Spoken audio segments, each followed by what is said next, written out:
Welcome, friends.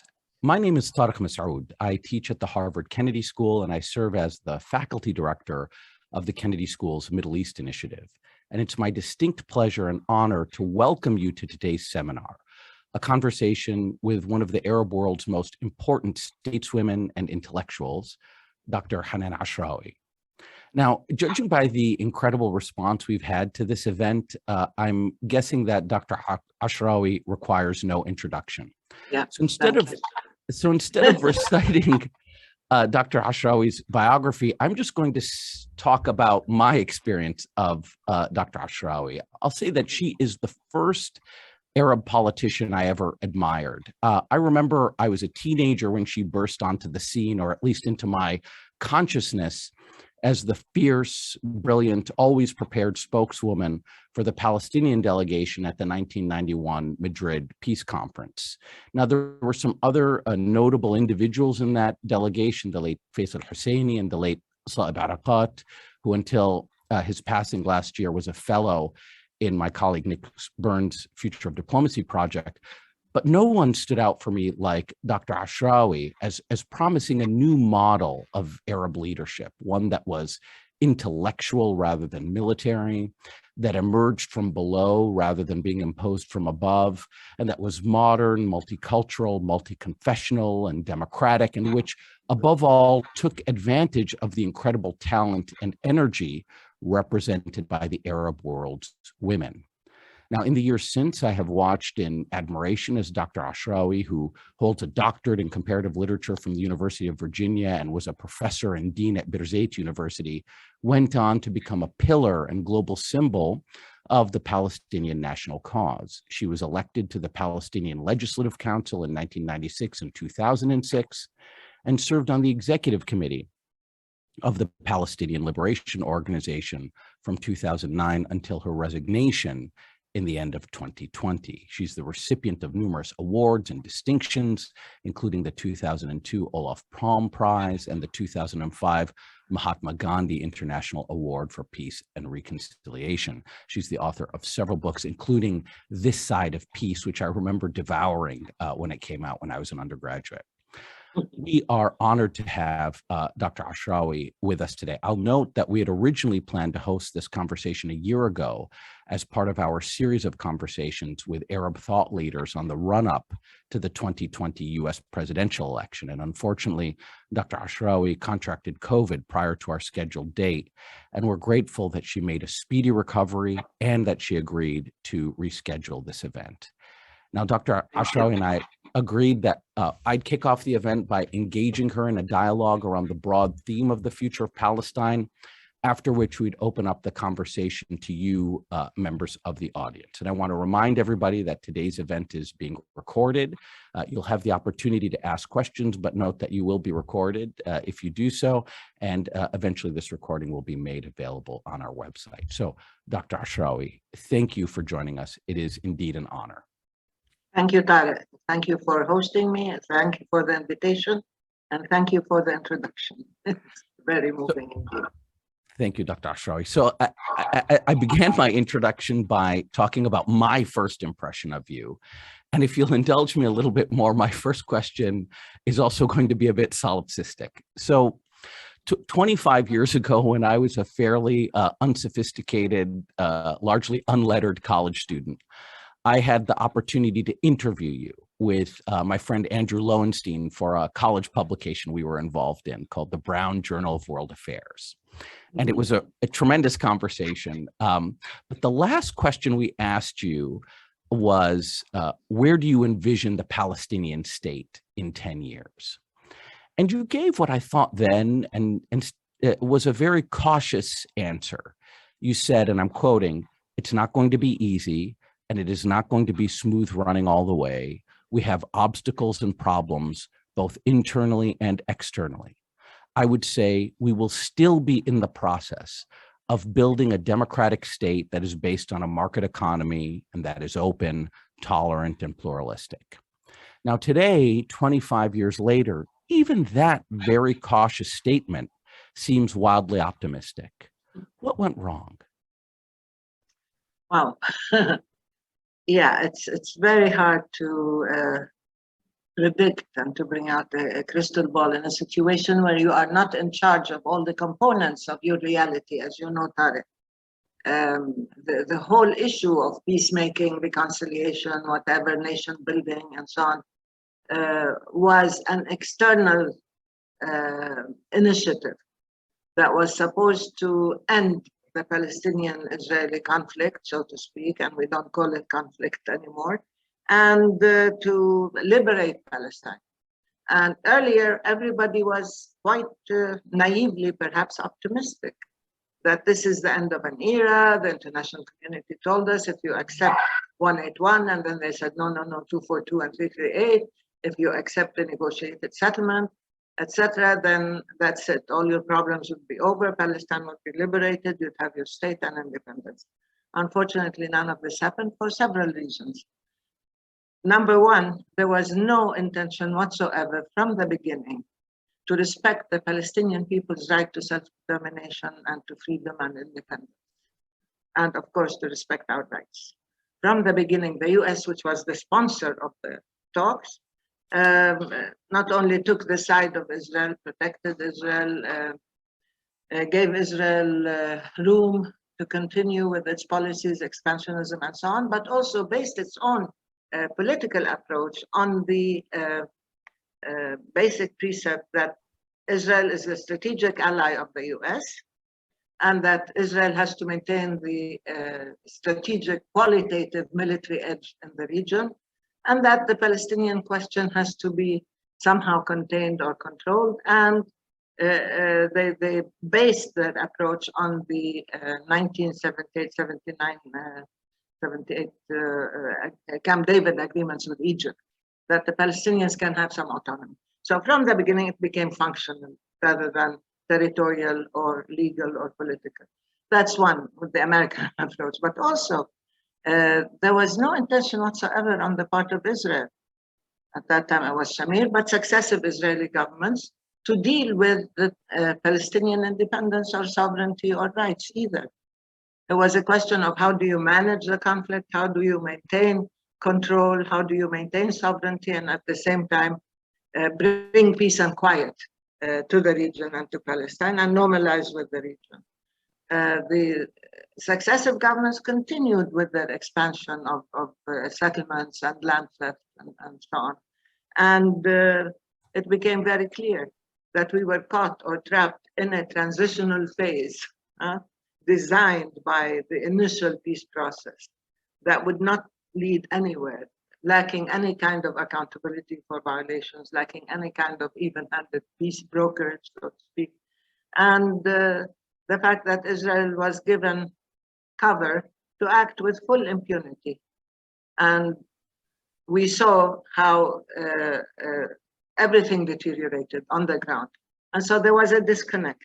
There was this discourse that, peace process, two sides, two parties, let them talk, and so on. And people suffered from the misconception that this is the end of the conflict, when at the same time the conflict was being perpetuated and at the same time escalated in ways that would render any talks irrelevant. So that went wrong. Plus, of course, the impact of all these factors on domestic Palestinian realities. The framing concept is that we are under occupation. We have no freedom whatsoever. We have no sovereignty whatsoever. We don't control our crossing points, our territorial waters, our airspace, our economy, our resources, our land, or anything. And at the same time, we were supposed to act in ways that would ensure that the occupation would proceed smoothly, that whatever government we have in Palestine would ensure that there would be no disruption. And the whole issue of managing the conflict became the refrain, and now it became very obvious lately. Of course, Bennett and everybody else is saying the same thing, that there is no solution, there is no two-state solution. There is only Israel maintaining sovereignty, and we will manage the situation, which means they think that the Palestinians can surrender, can succumb, which is something that Trump and Jared Kushner tried to do, bash us into submission, and Trump said, and Kushner said, you have to accept the fact of your defeat. So lots of things went wrong. It's a whole process. I think we need 2 seminars at the Kennedy School in order to discuss all the components of dysfunction and failure and power asymmetry and the mishandling of the chances of peace and so on. And now we find ourselves at the tail end of a very dangerous and serious phase in the region and globally. So Dr. Ashrawi, I mean, you've spoken very eloquently about the circumstances that I think that you think have inhibited the prospects for Palestinian self-determination. So what would you say to a critic who responds and says, well, that's all well and good, but you know the line, the Palestinians never miss an opportunity to miss an opportunity. They turned down many good deals, Camp David 2000, Olmert's deal 2008, and all of those would have been far superior to the status quo, and that your answer is evading some responsibility that the Palestinian leadership has for the current state of affairs. How would you respond to that? I would respond very clearly is that you should look at the facts. Look, Israel in many ways has created a whole host of misconceptions, and the Hasbara machine has been overactive for years. And sometimes when you unleash a certain mantra or a certain, I don't know, statement, which is essentially racist, I think, it gains a life of its own and it becomes a framing device in order to define who you are and what you've done. No, if you look at the facts, there was never a single peace proposal that could meet the minimal requirements of real sovereignty and territorial integrity and territorial contiguity. These were all ways of trying to find ways around the conflict, even when they talk about Camp David. And there were lots of books now written about the real Camp David and not the PR Camp David, including also the agreements with Olmert that were not finalized because of several reasons, but the most important reason was the fact that Olmert had to resign and was tried. That was important. But this repeating that the Palestinians never miss an opportunity to miss an opportunity is a way of evading the issue, is a way of always laying the blame on the Palestinians. It has become quite common. You always blame the Palestinians, take responsibility. Okay, now if we were free, if we were in control, if we were equal, if we had equal rights and so on, yes, then we would take over the peace process and we would see it to its end. But frankly speaking, you're always looking at the weaker party in order to demonstrate seriousness of intent. You always place the Palestinians on probation, on good behavior. Israel could do no wrong. Israel, of course, is the strategic ally of the US. And therefore, it's the Palestinians' fault, whether it is the fact that our kids are being killed, like Golda Meir or others. But they fail to contextualize and look at the core issues and the framing, as I said, the real context, which is the occupation itself. It's like asking the victim to behave in an ideal manner, and at the same time you exonerate the aggressor from any responsibility. So yes, it's an easy thing to say, the Palestinians. I'd like to see it in writing. I'd like to see any proposal being presented to us or to the leadership that has refused. I frankly have not negotiated for some time because I saw the fatal flaws inherent in the peace process, beginning with the Declaration of Principles and the what is called the Oslo process. And I saw how it maintained the power asymmetry, the imbalance through these agreements, and how it managed to continue to expand the occupation and give it time and space to maintain its control and its captivity over the Palestinian people. So deal with the occupation, deal with the real causes. Don't try to circumvent the issues And don't try to make the Palestinians behave like good little victims and then blame them if they don't. So Dr. Ashrawi, you mentioned the Oslo process, and I think, I was very optimistic when the Oslo Accords were signed in Washington almost 30 years ago, and Yasser Arafat returned to Palestine to begin what we thought was going to be the real business of establishing a Palestinian state. But now I think, your criticism of the Oslo process is one that I might share. Except, how would you respond to somebody who frames the criticism this way? That, look, the problem with Oslo was that it was misbegotten from the start, not because it froze or deepened the occupation necessarily, but because it was the Israelis and the Americans saying to the Palestinians, forget about Hanan Ashrawi or Faisal Husseini or any of these local organic leaders who have emerged. Here's your dictator.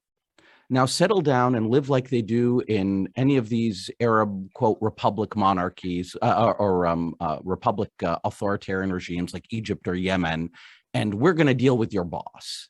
So is that the wrong interpretation of what was wrong with Oslo? Well, it's partially true, I would say. And I wrote about this, the fact that we were a people's delegation. We were not officials. And we were not appointed, we were serving, and we knew the occupation inside out. It's quite different from having an organization living in exile, a sort of pseudo-governmental structure, a revolutionary structure without a real immersion in the realities on the ground. That's one thing, but I think it would be disingenuous to just blame this on them. I mean, who was it? I think Shimon Peres, who wrote in his book, had we known that the PLO would have been so easy to deal with, a pushover, we wouldn't have bothered with the Palestinians of the West Bank and Gaza, as he said. But still, this was part of it. And I think those who negotiated were not really fully aware of all the issues. And we went with a different set of objectives and different sets of values based on international law and so on.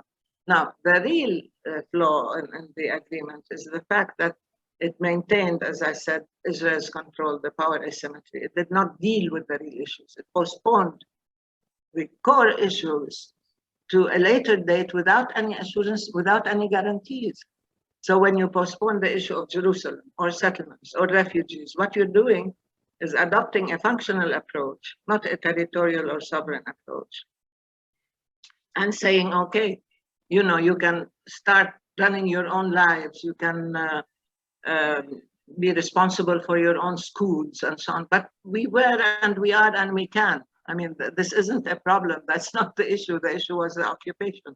So by pushing aside all the real issues, particularly the occupation and lack of freedom and lack of rights, and by refusing to deal with the core issues and the root causes, including the issue of the refugees, all these things were postponed without any guarantees. They were, again, preempted and unilaterally prejudged by Israel without any kind of protection for the Palestinians. We were under occupation and we continued to negotiate under occupation, while Israel was not held to account in any way. The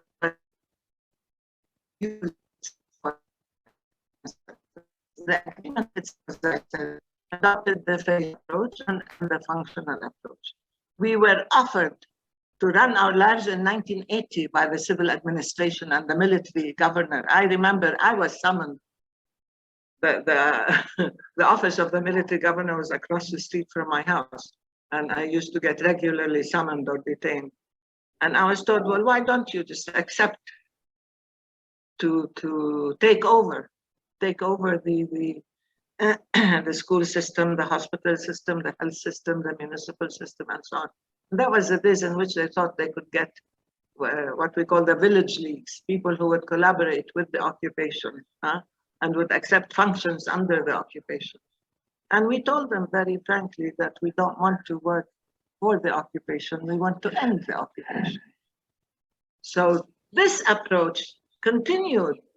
And ironically, it translated itself in the essence of the Declaration of Principles, what is called the Oslo process, and the agreement. Even issues of human rights were postponed.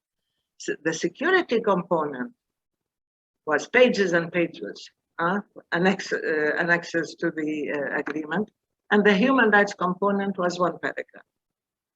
And of course, the issues that were handed over to the Palestinian leadership were issues that we could have had decades ago, and we refused because we wanted to end the occupation and be free.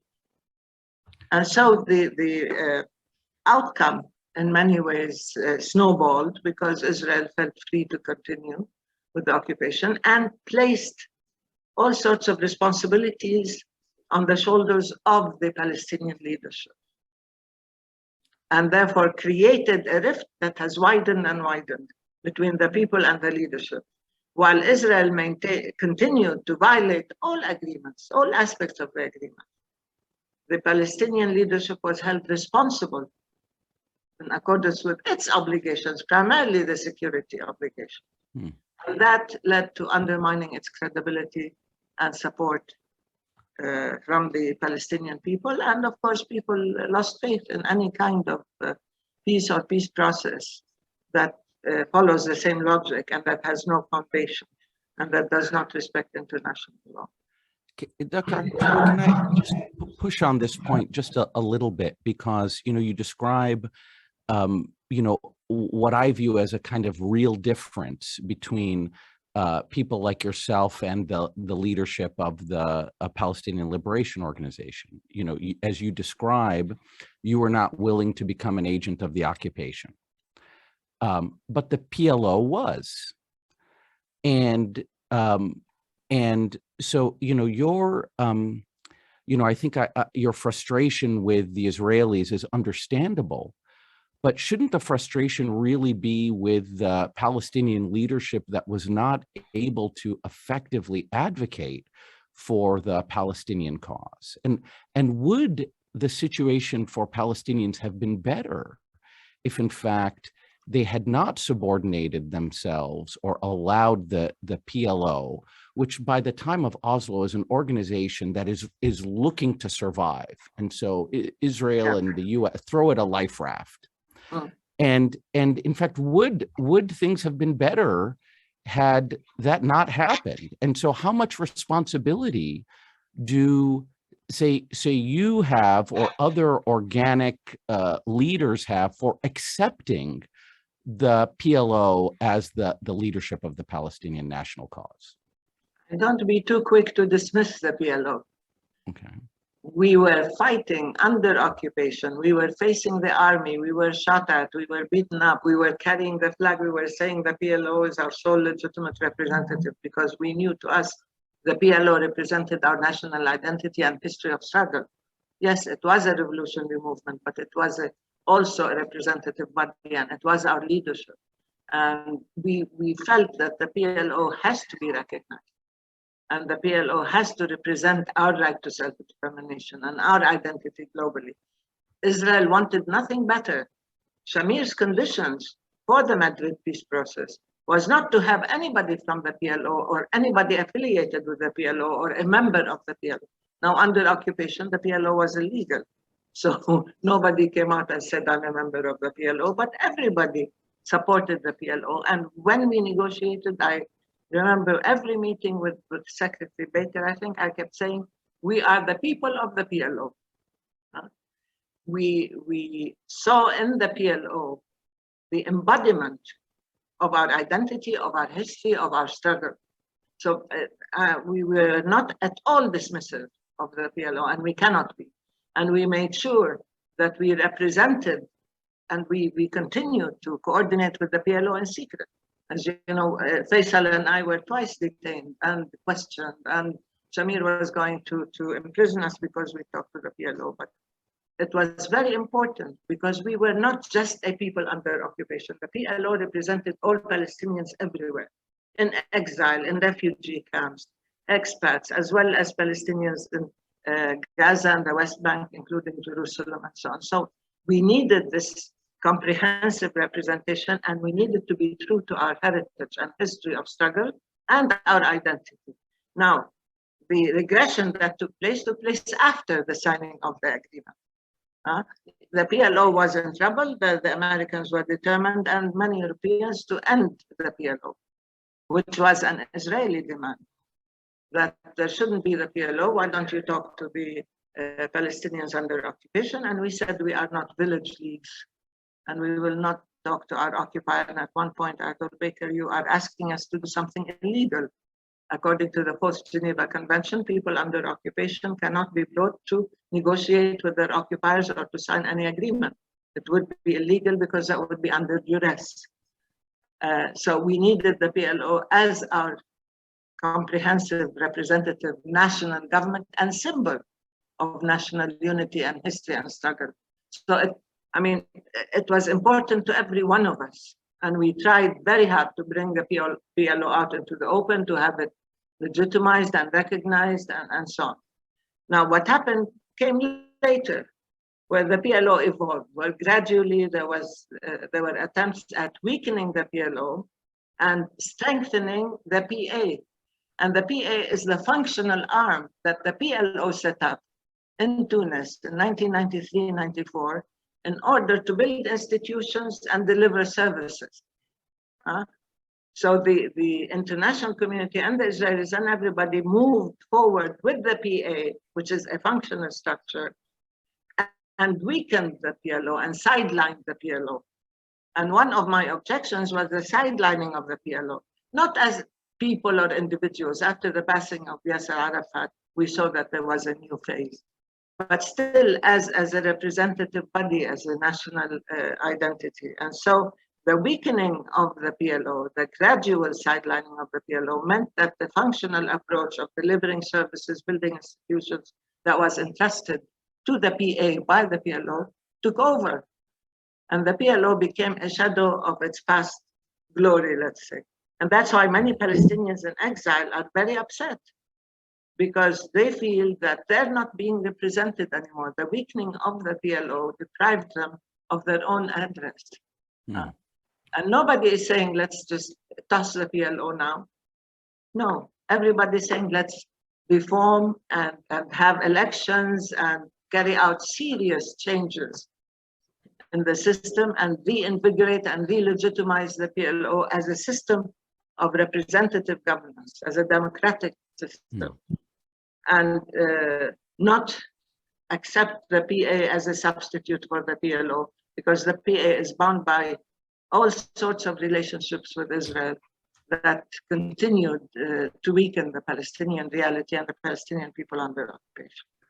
So, Dr. Ashrawi, as many of our viewers will know, you resigned from the executive committee of the PLO last year, and in your remarks, you've given us some indications of why. Was there a particular trigger behind that decision, though, a straw that broke the camel's back? Look, I was trying to resign for a few years. It's very hard to resign. As you know, I was the only woman, the first and only woman. And I was known as being outspoken and the critic in many ways, and very active in civil society. So they felt that my resignation would have carry more weight had anybody else did. And you just don't resign. People don't resign from the PLO executive committee. It was a gradual process again. I tried very hard to work for reform within the PLO, to reactivate, revitalize the PLO and its institutions, to push for respect for decision-making in accordance with our basic law and in accordance with the mandate of the PLO. And I saw that there was no intention whatsoever to do that, and gradually became more and more of a closed system. Decision-making was in the hands of a few. Elections did not take place year after year. The earlier PLC, of which I was a member, as you know, was dissolved by a so-called constitutional court, whose legality is in serious doubt. And I began to see that, again, the erosion of fundamental rights and freedoms continued. And it wasn't enough. I told President Abbas when I resigned, I said, I've never felt myself so ineffective in a system of authority or government, in Palestine in particular, as I do now that I have gained the highest political position in the land. We are useless. Mm. And there is no respect for our institutions or for the law or for fundamental rights and freedoms. And I said, maybe we should make room for the younger generation, for younger men and women, and maybe we should set an example. Mm. And I need to resign and to tell you, we need to have elections. You need to, again, call for the meetings of the PNC and the Palestine Central Council. We need a new executive committee. We need to reformulate the PLO as it is, to rejuvenate it, and we need to bring in the younger generations. 2-3 generations have been bypassed. Yeah. And we need this vigor and the spirit of the young, and we need serious reform. I cannot sit by and be part of a system that does not respect the human rights of its own people or the fundamental freedoms of its own people. And so I did it, but it wasn't easy. Yeah. Frankly speaking, there was a tremendous fallout and there was a campaign against me and so on. But it's okay, one has to stand on principle. And if you preach that you should make room for others, then you should practice what you preach.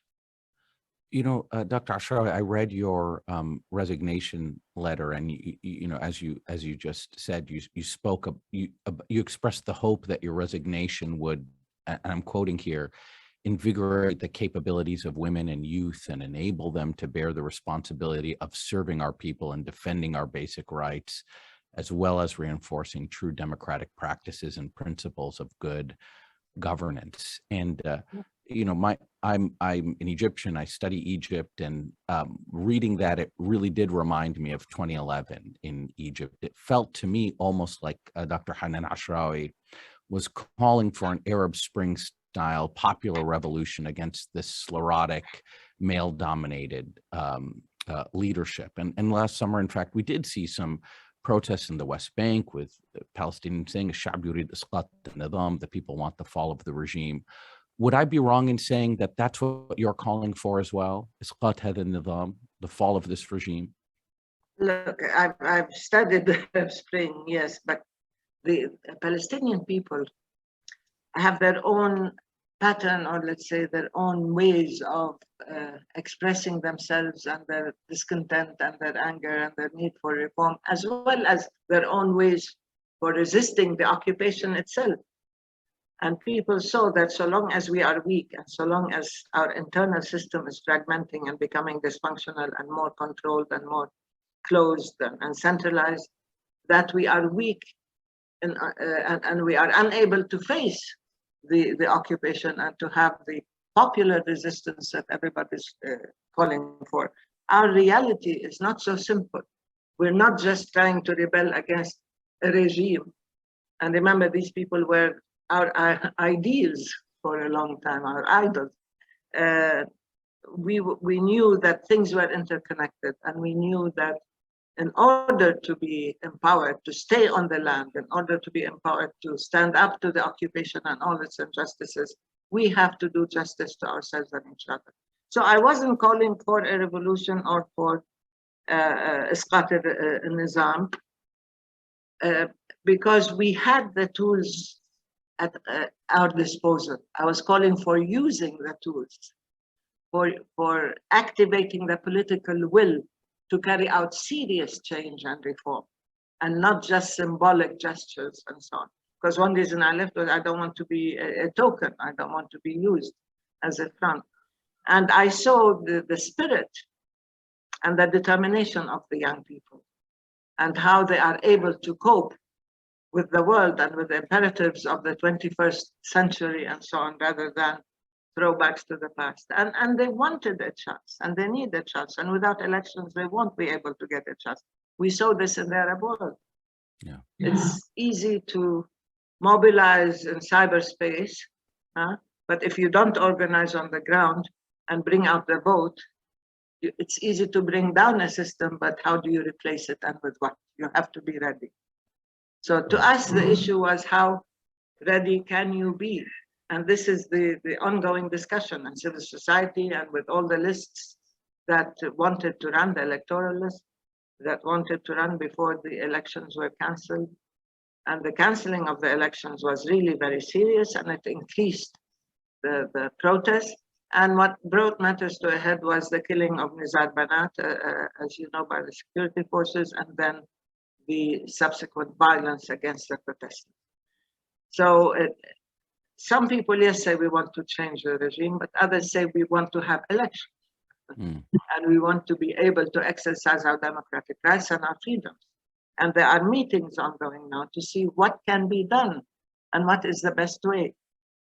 And we are calling for Palestinian national unity here and in exile and outside Palestine, not just in the West Bank and Gaza and Jerusalem and Palestine 48 within Israel, but also Palestinians outside who have the right to be part of our political system and representatives and have to be represented. And the unity that was expressed in May, as you have seen, was a unity of people who said we are one cause regardless of the nature of our oppression, and that we have the right to be part of a representative democratic system that would do justice to the Palestinian people. Now, when you start discussing the details of how you can build such a system, this is where the disagreements start. Yeah. We already have a rift between Hamas and Fatah and the PLO factions. We have seen the weakening of the left-wing factions where they became dependent on the PLO or on the leadership. We have seen the emergence of different new mindsets and youthful men and women who want to change. And we think that there has to be a collectivity, there has to be this national discussion, because we are engaged in a double resistance movement. We resist oppression wherever it comes from. Yeah. And we don't want to throw out the baby with the bathwater, but we want to ensure that Palestinians are empowered to stay on the land and are empowered to build their own lives and so on, and are able to withstand Israeli oppression and to formulate their own representative system. But the fact is we are under occupation, and we cannot find very simple parallels and say, this is the Arab Spring, these are the Palestinians, and so on. We have too many obstacles and too many challenges to simplify the situation, and if we change the regime or if one person leaves and so on, everything will be fine. No, it won't be fine. Even if you have, miraculously, the new generation would take over and just totally honest people with integrity and foresight and intelligence and so on and professional take over, they will inherit a situation that is unmanageable because the situation in itself is abnormal. It is this abnormality of the occupation that gives itself the right to do whatever it wants with us, our homes, our lives, our lands, our resources, everything, our freedoms, totally under the control of Israel. This is what taints Palestinian reality and political decision making. Yeah. No, I don't want to keep pushing on this point, but I guess, somebody might again respond and say that all of the stresses of occupation that you have eloquently enumerated are, of course, indisputable, but that doesn't absolve the Palestinian leadership of the responsibility or its culpability in dealing with those stressors in such an inept way. I mean, we generally, for example, think that external stress unifies national movements. In the Palestinian case, you have, as you pointed out, the deep divide between Hamas and the PLO, which, obviously I think fragmented Palestinian energies and made them less able to advocate effectively for their rights. And, doesn't the Palestinian leadership on whatever, from whatever side of the political spectrum, doesn't it bear that responsibility? Of course. Yeah, that's another part of the internal problem. I talked about the internal rifts, the divisions, the dysfunctional political system. And of course, it is also part of external intervention. It's not just the occupation that intervenes. We have different systems in the region, Arab systems and others, and even the Americans who intervene in the and interfere in the runnings of the political system in Palestine. We have countries supporting Hamas. We have countries supporting Fatah. We have organizations supporting Hamas. It's not just an internal issue. And of course, Israel wants to maintain the rift. And so it maintains Gaza under this debilitating, cruel siege, state of siege, a blockade that is just so destructive that it has turned Gaza, everybody says, into an open-air prison, but it's worse because prisoners have some rights and the wardens have responsibilities, but Israel does not act as a responsible warden.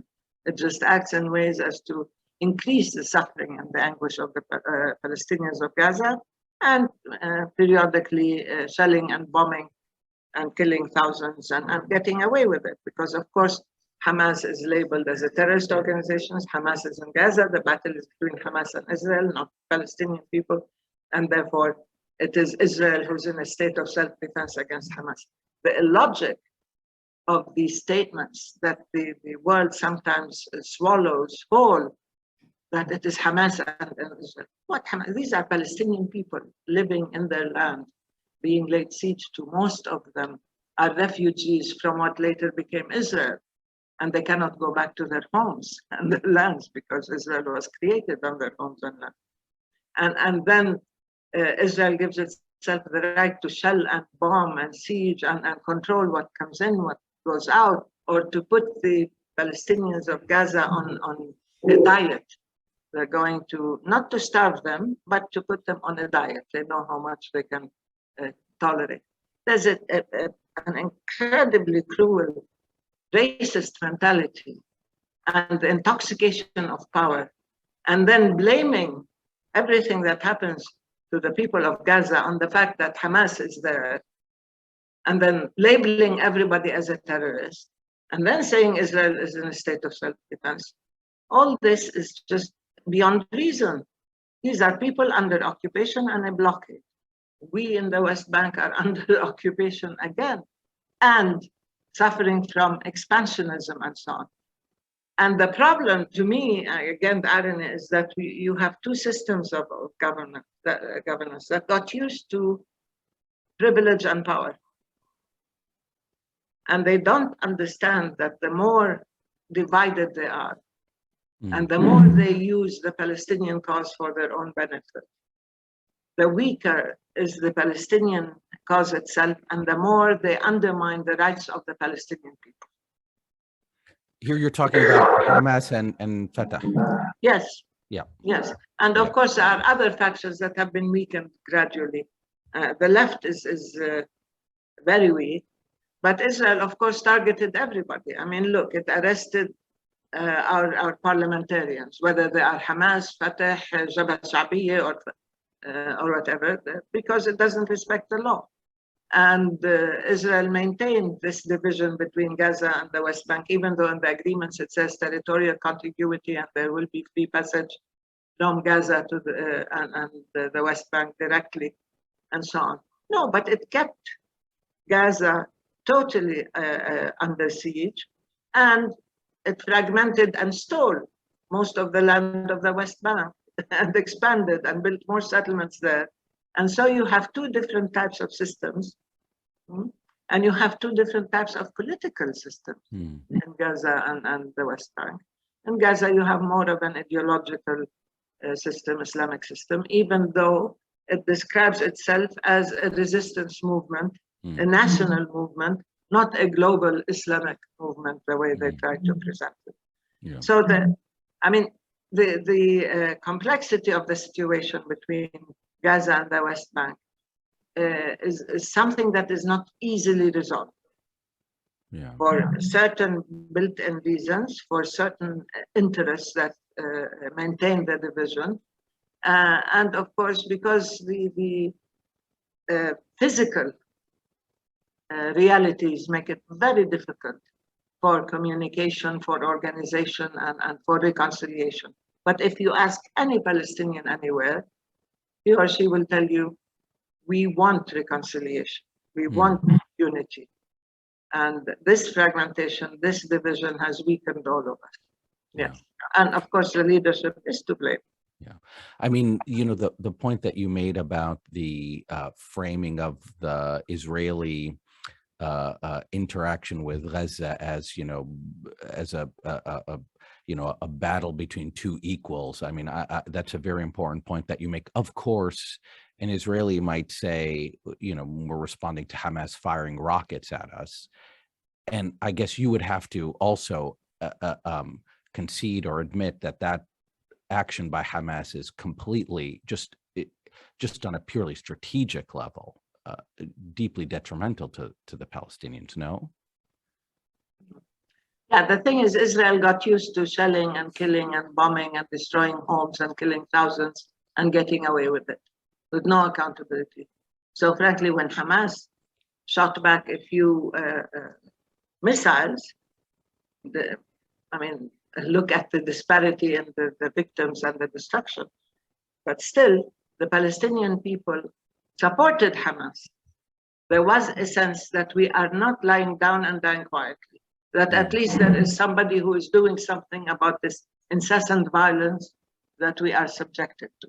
If the world is not going to hold Israel to account, and I understand you're having even the Belmer school, I think, your welfare center, you're having the pilot who was in charge of military intelligence as a fellow in welfare. But still, the Palestinians felt we have no army, we have no airplanes, we have nothing, we have no weapons, and these very primitive handmade, homemade weapons in many ways brought support to Hamas, not their ideology, not their system of government, but the fact that they did something, that they responded to this violence, that they promised that if Israel wants to carry out ethnic cleansing in Jerusalem, particularly in Sheikh Jarrah and in Silwan and in the old city and so on, there will be a response. That if they attack Al-Aqsa Mosque and the worshippers in Al-Aqsa Mosque, there will be a response. That Israel can kill and shoot and imprison and abduct at will, and they're doing it all the time, that maybe somebody has to tell them that there is some kind of reaction or there's a price to be paid. Now we have committed ourselves to the legal system, to international law, to a rules-based system saying international humanitarian law, international law and human rights law, they have to prevail. But sometimes we feel like we are voices crying in the wilderness. The law applies to everybody else, but not to Israel when it comes to holding the occupier accountable. And the protection that the UN and the international global system boast of maybe applies different places, but it doesn't apply to the Palestinians. So we haven't seen curbs or accountability for Israel, and we haven't seen any kind of protection for the Palestinians. So again, it's easy to say, well, Israel is in self-defense because Hamas has lobbed off a few rockets. But if it is proportionate, imagine if we had airplanes and tanks and gunships, and if we killed thousands of Israelis, would the reaction be the same? This is the issue. Yeah. The issue is the fact that there are not just double standards, but that the Palestinians are constantly pounded into becoming perfect victims. Lie down, die quietly, turn the other cheek. If you do anything, if you react, if you resist, you're a terrorist. And Israel is given a free pass all the time. All the time. It has never faced consequences for its behavior. Even when the Europeans decided to label a settlement product, they couldn't impose it on their membership. And it was by choice, and then it was dropped. And now the IHRA definition of anti-Semitism involves criticism of the occupation or of Israel. And there is a conflation of criticism of Israel with anti-Semitism. And if you call for BDS, you're a criminal. Americans must not boycott the occupation or settlement products or anything. But if they do, then they will be boycotted. So Israel gets preferential treatment even more than Americans. There are certain states that have adopted bills that say anybody who boycotts Israel will be boycotted by the Americans. This is, again, insane. But still, there has to be consequences. You act with total disdain for international law and human rights and humanity and morality, and you get away with it. Where is the collective responsibility? Now that the Palestinians are beginning to be heard and to be seen, and there are networks of solidarity, and there are people, minority groups, intellectuals, academics, Black Lives Matter, and so on, they are out there saying we have the same values, not the values of occupation and oppression and discrimination, and not the so-called values that unite the US and Israel, but the human values that unite people against discrimination and suffering and injustice. This is what is placing Palestine in the middle of the conversation. And I think it's very important, because this is how you begin to understand, beyond all the pablum, beyond all the spin, beyond all the hasbara of the Israeli machine, which is very powerful, by the way. People are getting access to the truth, and this is our only hope.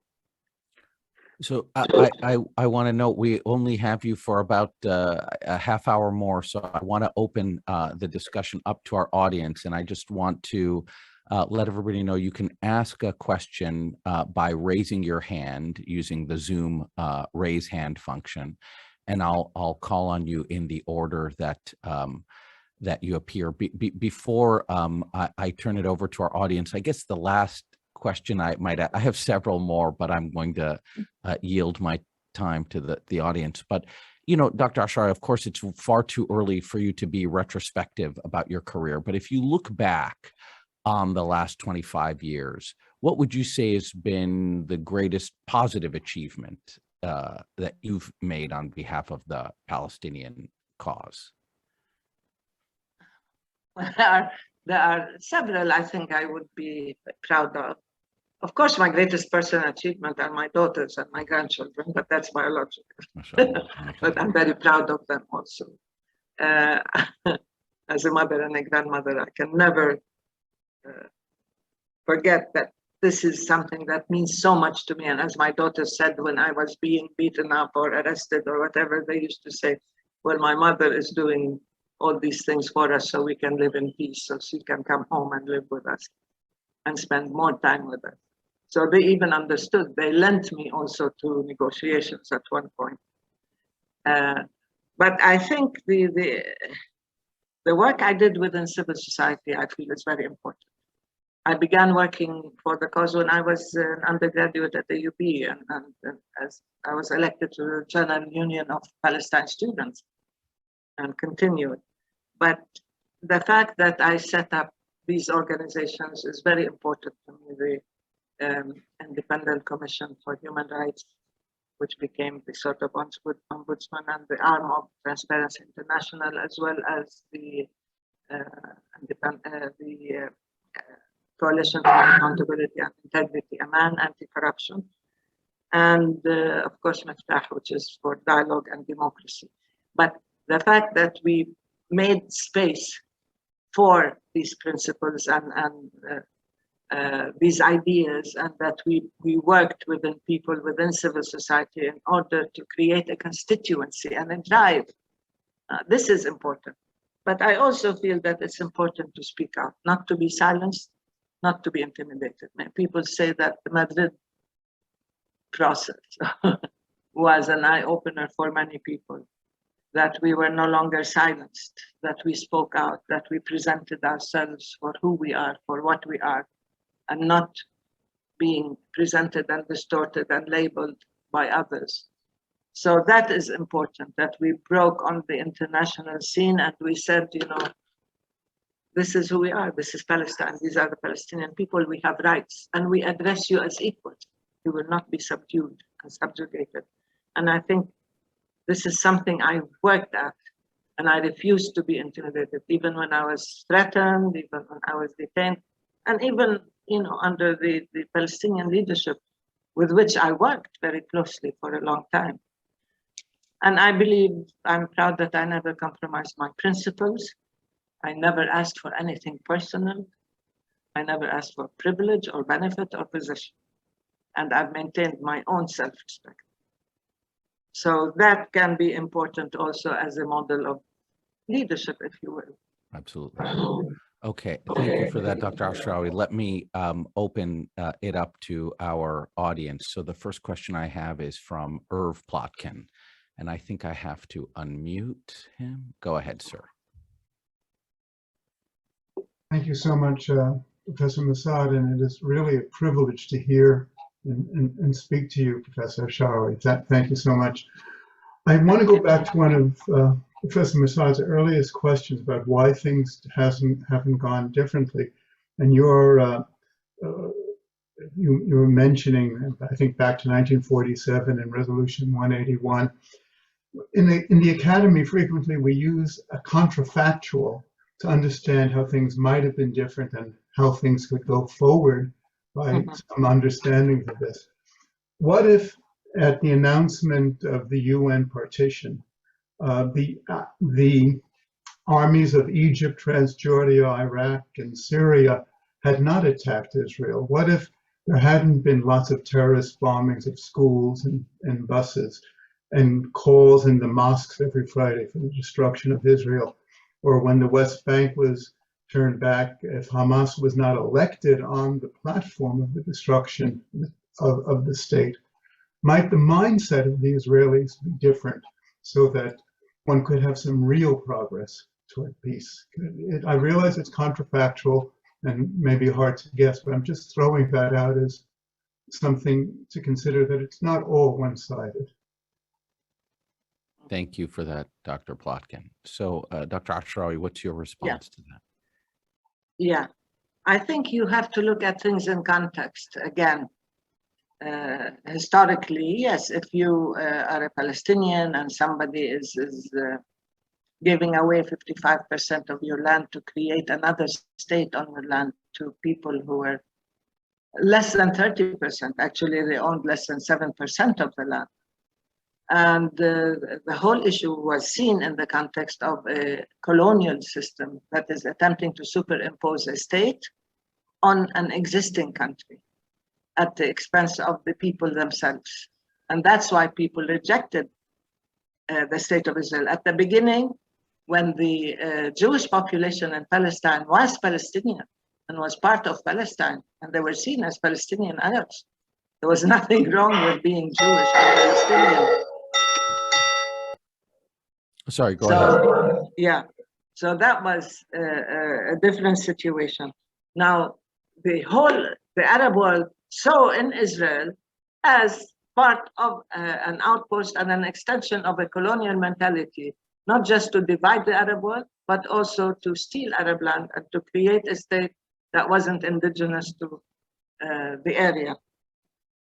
So what if they had accepted partition? Yes, what if? Many people ask this. Should we have accepted partition 181? It took decades of discussion and so on before we accepted 181. It took decades because people were smarting. People felt that you had hundreds of thousands of refugees. You had a series of massacres. You had expulsions. You had hundreds of villages being destroyed, totally razed to the ground. How can you reconcile with that reality that let's accept to share the land? It was a situation that was inherently in itself uneven, unequal, and not perceived in any way as being something that would lead to peace and stability and justice.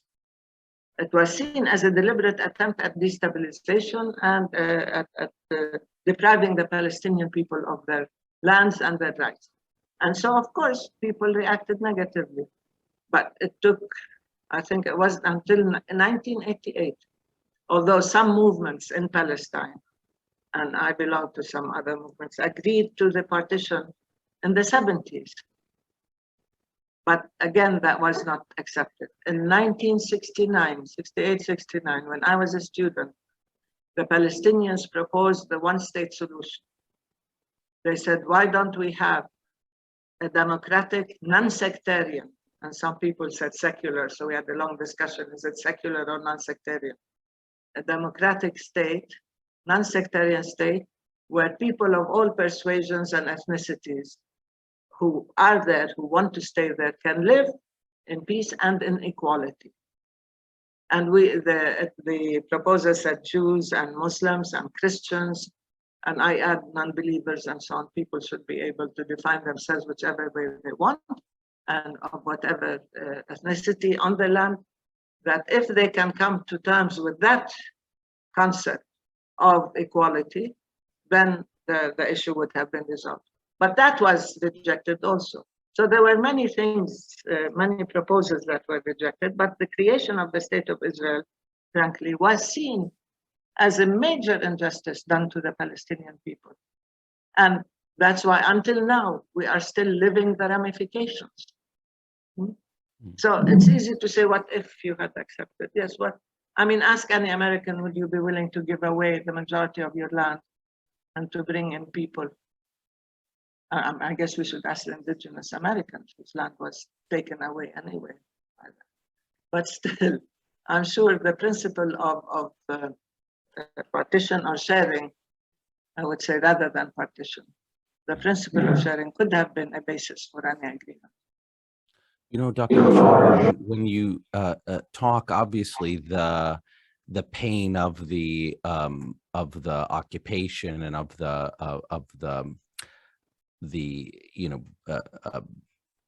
events of 1948 and thereafter still seems to be very real. And I guess the question is, do you see a future in which you have a Palestinian state and an Israeli state side by side with the same kinds of friendly relations that, Germany and France have, or, the US and Canada have? Is that a possibility? I think it is, because that's something that we called for and we committed ourselves to in 1988. You remember the Palestine National Council accepted partition, but then accepted the two-state solution on the basis of 67. So, and there was a strong political move to do that, to see the two-state solution. But it wasn't reciprocated, unfortunately, because the whole concept of Greater Israel and Zionist expansionism and so on precluded or excluded a Palestinian sovereign state. And now it's becoming clear, look, it's not just Netanyahu, look, Bennett and this coalition government and others saying they will never accept the Palestinian state and they don't want to see, and they will manage the conflict, which is very delusional. You cannot manage a conflict, or they will shrink a conflict. Conflicts do not shrink. When there's a situation of tremendous injustice and pain, it will not shrink, it will expand, it will blow up. And this is what's been happening regularly. So neither managing the conflict, nor shrinking it, nor forcing the Palestinians to submit to an injustice will work. You need Israelis and Palestinians who understand that humanity has to be recognized for everybody, and that the rights of Palestinians are no less important than the rights of the Israelis. And it doesn't matter if you're Jewish or Christian or Muslim or atheist or whatever. You have the right to freedom, to dignity, to live in peace and safety on your own land. That's what is needed, this recognition. And I think this mind shift is what is needed. But the fact that the creation of the State of Israel has continued to smart, it's because we are still living the ramifications. We are still living under occupation. And you have 6 million Palestinians, 6.5, still living in exile and not able to come back. And you have people losing their IDs, losing their homes, using their lands, their livelihoods daily, people being killed daily. So it's an ongoing reality. I'm not smarting or hurting at something that was in my past. I do, of course. But I live it every day. And sometimes I get so frustrated that we cannot cope, we cannot deal with every single aspect of injustice that Palestinians suffer. How do you deal with olive trees now are being uprooted and destroyed? How do you deal with Palestinian children being terrorized and removed from their bed at night by an army? How do you deal with people's homes being demolished? How do you deal with sniper fire as they shoot innocent people? This is the problem. It's ongoing. And there are no curbs. And at the same time, everybody says, why don't the Palestinians, sort of find a way of living with the Israelis? We want to live with the Israelis. The problem is they want to destroy us. That's the issue. They want to take over. Greater Israel means the negation of Palestine. And they said it openly, we do not accept any kind of sovereignty or self-determination for the Palestinian people. And it is sad because when we began the dialogue with Israelis in the 70s and 80s, we had many partners. We had many people who recognized this. And there were many who demonstrated with us. Now, there are still many Israeli organizations who do that, but they certainly are not at power. And they are a minority. But they are recognized as people of conscience. And they do go and they do get what we call the Palestinian treatment. The sense that they get also beaten up and so on. But they do stand up for what is right. So it's not a question of mutual exclusivity. It's a question of recognizing the commonality of humanity and the equality of man. Yeah. I mean, I don't mean to belabor this. I mean, but somebody might respond to you and say that the reason that the quote unquote peace camp in Israel has become so marginalized is because on the Palestinian side, there was terrorism, violence, etc. And, that actually contributed to the constriction and sidelining of the peace camp. Now, you could say that, but I've worked with the peace camp in Israel for years, and I know them. With the women's movement, with the activist movement, and so on. And I know it's not a question of the violence. It's an easy excuse. We live under violence all the time. All the time. Every day there are Palestinians killed. And yet there was a strong peace movement, and we made the commitment and negotiated and so on. We could use the same excuse. That's not it. I think the whole ideological component, and add to it, of course, the unquestioning and blind support of US administrations, particularly the Trump administration. And people like Netanyahu, who spent years shifting the whole terrain to the extreme right, and the whole acceptance of the language of racism and discrimination, that we are the superior people. Look what's happening if you look at public opinion polls. Within Israel, the younger generation is much more racist and violent than the older one. And they all say the Palestinians have no right to live, or the Arabs should be expelled, or whatever. The public discourse has become so distorted, where outrageous statements are being accepted as the norm. This is not healthy. This is not right. When peace now started in the 80s, they said the occupation is immoral and it is going to distort us. It will backfire on us. And I said, you should see what the occupation does to us. But now I'm beginning to understand why they were so adamant that the occupation has to stop, and they don't want to rule another people, and they don't want to have this power that leads to an immoral system.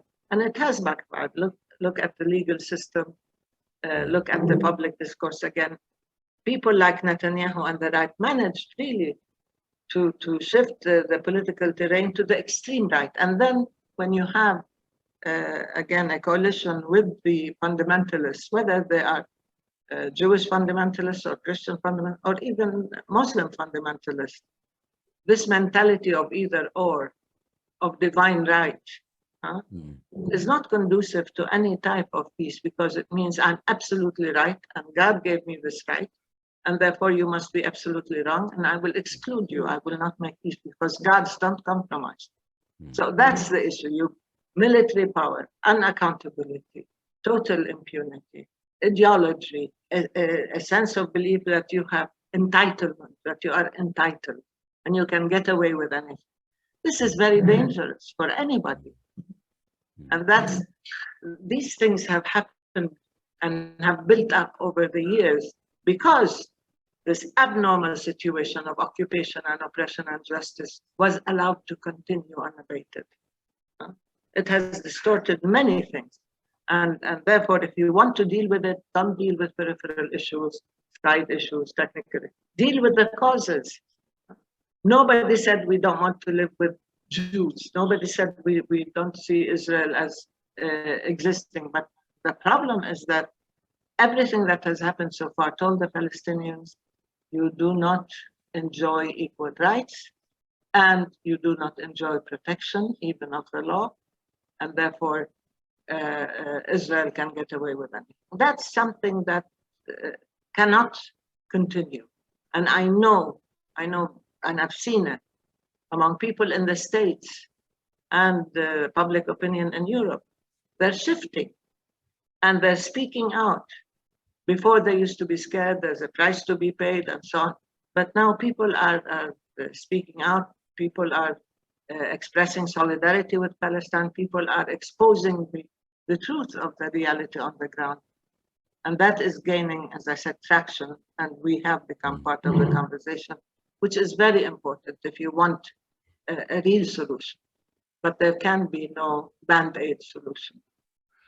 You know, Dr. Ashrawi, you point out some of the change in discourse around Palestine and Israel in the United States. There's also change around the discourse around Israel and Palestine in the Arab world. And as you know, there's been a series of normalizations with Israel from Arab countries, Morocco, Sudan, Bahrain, the UAE. All of them have normalized relations with Israel. And I know you've been critical of that, but is there a way that Palestinians can take advantage of these developments to advance the cause of self-determination? That's not why they were made. I think they were explicitly conducted, the series of normalization, in order to serve Israel and other needs. I think the Trump administration decided that they want to deliver not just Palestine, because they robbed us of all our rights, and I don't want to go into all the details of what they've done to us. I mean, you know, the Trump administration decided that we have to accept the Trump peace plan, which has nothing to do with peace, but is a plan for submission and for enabling Israel to continue its expansion and taking over our lands. And at the same time, they stopped any kind of support for Palestine. They bashed the refugees. They tried to destroy UNRWA. They moved beyond that to saying that there is no occupation, that Israel has the right to this land, and they went beyond that to say that settlements are not illegal. And then they brought out their own ideologues, whether the Christian fundamentalists like Pompeo, or the evangelicals, or the Jewish fundamentalists like David Friedman, who pulled out their holy books and decided this is how they will act, this is how they will form policies. And then they blame Hamas. And I've seen such things from ISIS and others who pull out holy books and say this is how we force policies. But to us, it was really unimaginable to see the Bible being used in that way. Anyway, but they did this because they wanted to deliver Palestine, and they wanted to reposition Israel in the region. They wanted to deliver the Arab world as well. Now, there were some Arab regimes who were ready, but they used either blackmail or bribes. These are the two B's that were used. Countries that were vulnerable were bribed, and others were blackmailed in order to have agreements. And ironically, they call them peace agreements. We don't even call them Abraham Accords, because there was no war between these countries and Israel. And there was no conflict. And at the same time, they tried to normalize the occupation, and they divided, they created rifts both vertically and horizontally between and among Arab states themselves, and vertically between the Arab peoples and their leadership. And it exposed really the despotic nature of some regimes that listened more to the US and to Israel than to their own people. I think they created a situation of instability. And they divided the Arab world. And of course, they destroyed the Arab Peace Initiative that was based on the fact that Israel had to withdraw from the territories occupied in 1967. And then it will have peace with Palestine and then with the Arab world. Now they put the Arab Peace Initiative on its head and said, okay, you normalize, you live together, you live happily, and so on, and sideline the Palestinian issue. And not only that, but the Americans told its own allies, not the Americans, the Trump administration, not to support the Palestinian people economically or financially. Not only did the US withdraw its own support and legalize the occupation and the settlements and so on, and war crimes, but it also worked on the Arab countries to punish the Palestinian people and not to support us internationally and so on. Fortunately, not all Arab countries are in a state of need in order to respond that way. And unfortunately, we don't have time to explain to everybody who says, well, you should accept normalizations. It's a way of living happily ever after together. And what do you have against peace? I have nothing against peace, but I have something against normalizing oppression, lawlessness, criminality, war crimes, injustice, and then bringing some of your own people to fall in step and to be in collusion and complicit in these war crimes. But ultimately they say, well, this is a sovereign decision. I say, yes, but why sign agreements? Why make commitments? Why did you sign the Arab Peace Initiative? Why did you have the Arab League resolutions? Why did you promise the Palestinians that you are the central cause and we will defend your cause and we will support you and help you? And then you find the Palestinians totally exposed and vulnerable. That's another thing. So no, normalization is not going to introduce any type of stability or peace in the region. It will only aggravate the situation. Dr. Ashrawi, I'm cognizant of your time. I wonder if we can squeeze in two more questions. And could we take them, we'll get them both in, and then you can answer them in as much or as little time as you Okay, choose. please. So, but yeah, quickly. Understood. The first one, Avner Halperin, I'm going to ask you to unmute yourself, and then I'll come to Ghadir Kunna, and then go ahead, Avner. Dr. Ashrawi, thank you for your talk. I think many things we won't agree on, but we would agree that we are pretty far away from progress towards major milestone agreements between Israelis and Palestinians. Do you see an opportunity in the meantime to make progress on the economic front, either between Israel and the Palestinians, or in some way also leveraging the Abraham Accords just for economic progress for the Palestinian people? Is that something you would promote? Okay, so thank you for that question. And then the last question will come from Ghadir Kunna. Go ahead, Ghadir. So good to see you, and Dr. Hanan Ashrawi, it's always a pleasure. My question for you is, now that you have resigned from the leadership with PLO, do you foresee that as an outsider, not really an outsider, but outside the leadership, that there's a lot more work and probably maneuverability that you have to do work that you see would work more effectively to move the Palestinian cause forward? Thank you for that question. Thank you.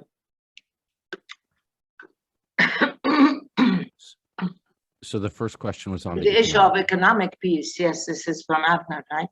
The issue of economic peace is not new. Remember, it started again under occupation when they said all you need to do is ease the conditions of the Palestinians. And this was called the quality of life argument. And they will not resist. They will be happy living under occupation. And they tried that. It didn't work. If you remember, the first intifada of 1987-88 started when the Palestinians had economic ease. And people said, how come you all rebelled and you all went out and you all faced the army and so on when you're not economically deprived? And we said, the issue is freedom. That's the real issue, freedom and dignity.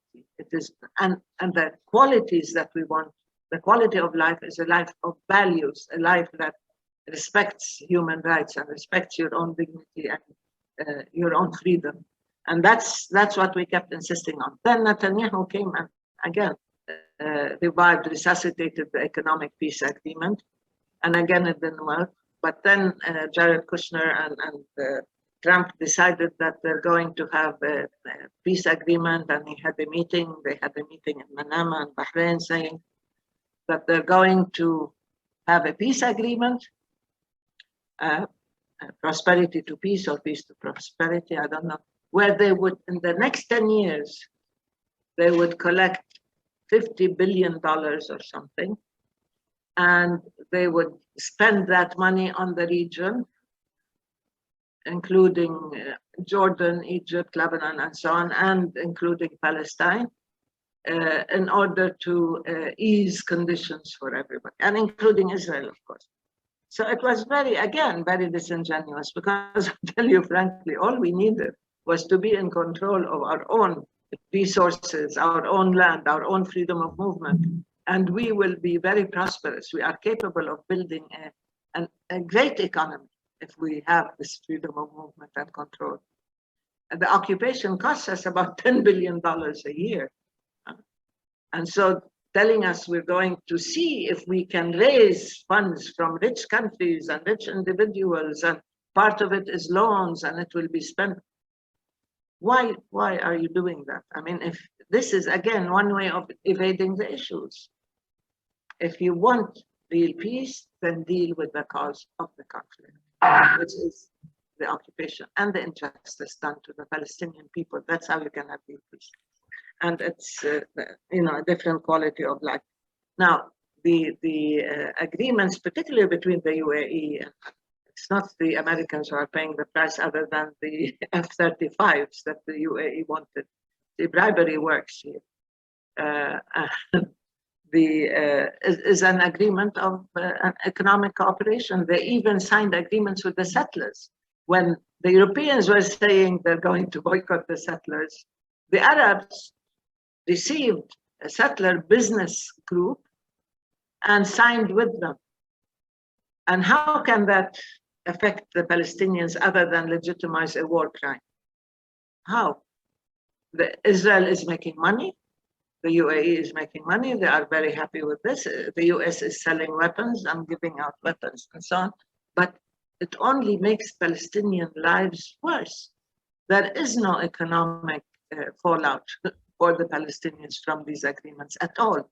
And not only that, but all these Arab governments that normalized or that signed agreements could not in any way impact political decision-making, impact Israeli behavior on the ground, or stop the killings and stop the settlements and stop the home demolitions and so on. They didn't have any impact. On the contrary, they were seen as being neutralized. And many of them, standing with Israel. But that again created a situation where instability is the name of the game, but they didn't use this as leverage the way they said they would. Abner. Many of them justified this as this way we can help the Palestinians. This way they sold out the Palestinians as we see it.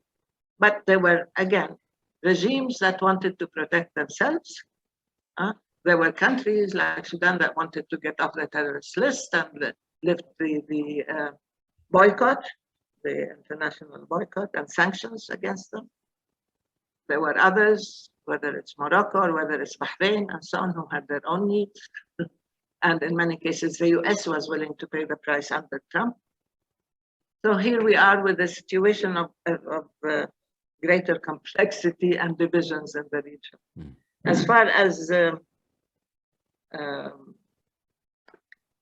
serving effectively, look, I've worked within the system and I've worked outside the system. I felt more comfortable within civil society.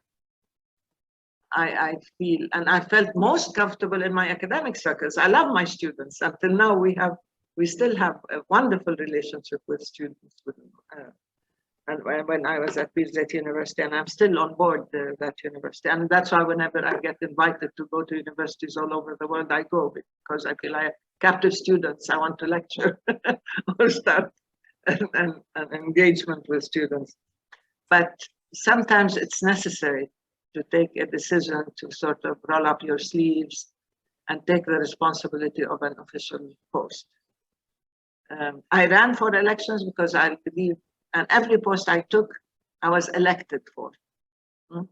Except when I was Minister of Higher Education and Research, that was an agreement between me and Yasser Arafat, but that's another issue. But everything from my student days till now, I was elected to every position I accepted because I felt this is where my legitimacy comes from a constituency that entrusts me with a responsibility that I can undertake.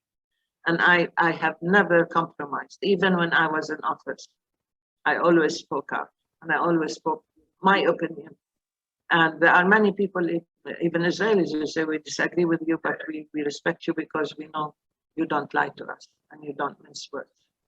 And that's very important, to maintain your integrity, to be able to challenge, to be able to speak out, but also to be able to empower your own people and to build a system that would do them justice internally. And right now I'm very busy also trying to support young, promising men and women in order to find their own voice and in order to run for elections. Right now we're having local government elections in December and in March. And then there are, of course, professional unions and so on, and student unions. And I promised people I'm not going to run for any office, but I'm willing to campaign for those who are running and who are young and who need the support. Thank you. Dr. Ashrawi, we could, judging by the number of hands that we have up, we could keep you for several more hours, but I know that you have very important work to get back to. So I'm sorry, I thought it was 1 hour, but it was, and in my typical fashion, I pushed my luck and counted on your generosity, and I was not disappointed. And I very much hope, Dr. Ashrawi, first of all, that it will not be 25 more years before I get to speak to you again, and that we'll be able to do so here in person at Harvard in the very near future. Certainly. Ahla wa sahla. So we'd love to see you here in Palestine.